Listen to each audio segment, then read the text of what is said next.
Next up on WTV, a recap of the school board meeting, growing plants in class. WTV's Daily Update starts now.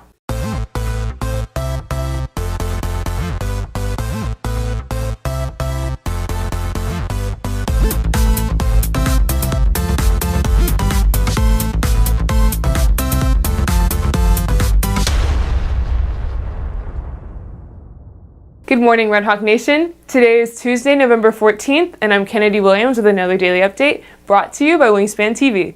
Topping the news today, the Board of Trustees held something of a public forum Monday night, allowing parents and community members the chance to offer their input on the 2018-2019 preliminary attendance zone released in October. I am a mom within Frisco ISD, and I am also a teacher at Bonaventure Middle School.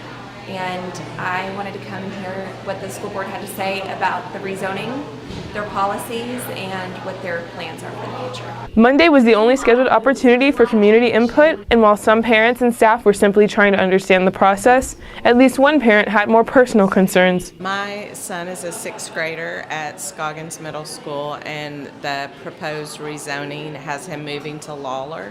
Right now, we're right across the street from Scoggins. There's only about 30 middle schoolers in our community, so it really won't affect the numbers.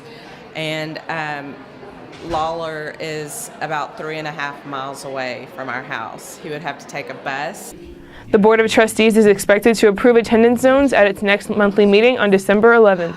When people think of classrooms, they think of growing knowledge. But one class is growing something else. WTV's Ben Anderson has the story. Christina Chong's pre-AP biology class is getting a first-hand look into the process of photosynthesis. Students brought in seeds ranging from lettuce to apples and were given the opportunity to plant and watch them grow. This experiment started off as a misconception that the students had about seeds actually needing sunlight in order to grow. They obviously don't need sunlight because they're underneath the soil. So we ended up taking some seeds, putting them in paper towels, and then putting them in a dark, damp place. So then we could see if they actually did germinate.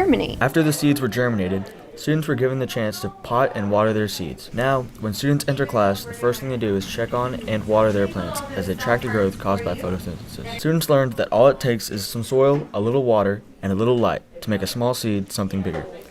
Reporting for WTV, I'm Ben Anderson. Basketball is playing tonight against the fourth best player in the nation for the class of 2020, according to ESPN Recruiting Board, as they face off against RJ Hampton and the Little Elm Lobos. The changing head coaches did not seem to mess up the team's rhythm as the Red Hawks won their first game of the season this past Saturday against Grace Prep and look to continue their strong play tonight against a team that went 29-5 last year. The three leading scorers for the Red Hawks are returning this year, as well as the District 13 5A defensive MVP, Zion Richardson, who scored 29 in the game against Grace Prep. The game begins tonight at 7:30 at Little Elm. This is Davis O'Brien reporting for Wingspan TV.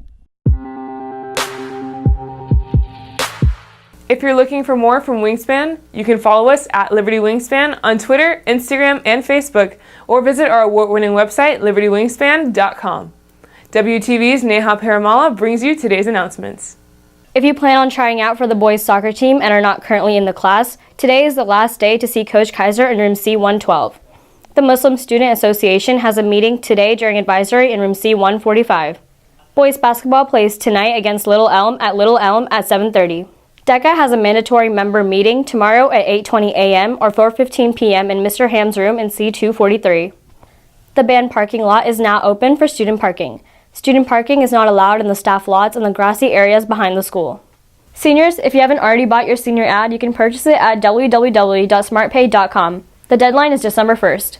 That's it for today's Daily Update. This has been Kennedy Williams for Wingspan TV.